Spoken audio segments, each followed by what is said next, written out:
alaikum wa rahmatullahi ta'ala wa barakatuh, mes frères et sœurs. Nous nous retrouvons pour la suite des fondements du droit musulman, Ilm Usul al-Fiqh, de Abd al-Wahhab Khalaf, rahimahullah, avec donc la troisième source, al-Ijma', le consensus. 1. Définition. 2. Les conditions. 3. Sa force probante. 4. Les cas possibles de consensus. 5. Les cas effectifs de consensus. 6. Les types de consensus. Définition.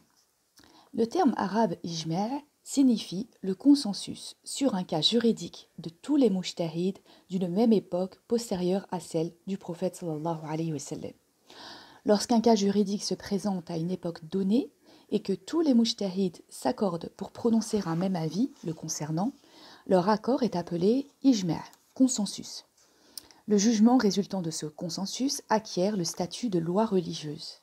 Dans la définition, il est bien précisé que l'on ne parle de consensus, ijma', qu'après la mort du prophète sallallahu alayhi wa sallam. En effet, de son vivant, c'est à lui que revenait la tâche de prononcer des avis juridiques qui ne donnaient alors pas lieu à des conflits d'opinion. Sans conflit à son époque, on ne peut donc utiliser le terme consensus.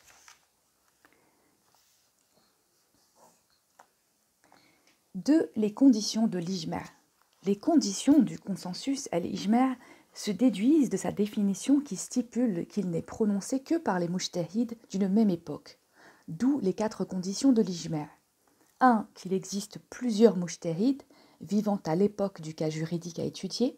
Pour qu'il y ait accord, il faut différents avis qui se rejoignent. Si la dite époque ne compte qu'un seul mujtahid ou aucun, il n'y a alors pas lieu de parler de consensus. Cela s'applique à l'époque du prophète sallallahu alayhi wa sallam, durant laquelle celui-ci fut le seul mujtahid. 2. L'accord sur un jugement unique au sujet du cas juridique. Tous les mujtahids du monde musulman doivent être unanimes quant au jugement, quelle que soit leur race, leur nationalité ou leur tendance. Si l'accord ne se fait qu'entre les mujtahids des lieux saints, la Mecque et Médine, ou entre ceux de l'Irak ou du Hidjaz, ou entre les sunnites à l'exclusion des chiites, quoique ce dernier cas puisse se discuter, dans tous les cas, on ne peut parler de consensus ijma', mais seulement d'accord entre un nombre précis de mujtahids.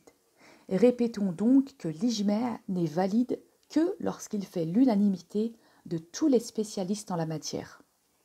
3. Chaque mujtahid se doit de formuler son avis de manière explicite.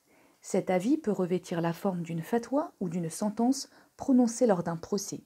Il se peut que chacun des mujtahids donne son avis de façon indépendante, puis qu'en comparant les différents avis de chacun, on s'aperçoive qu'ils concordent. Il se peut aussi qu'on réunisse tous les mujtahids, qu'ils examinent ensemble le cas juridique, se concertent et donnent un avis commun.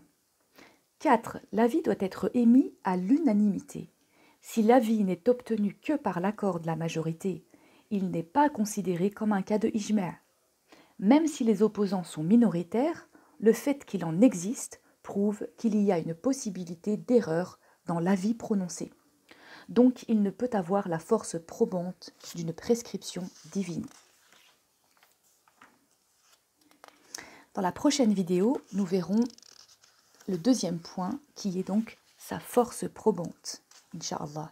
Wassalamu alaikum wa rahmatullahi ta'ala wa barakatuh.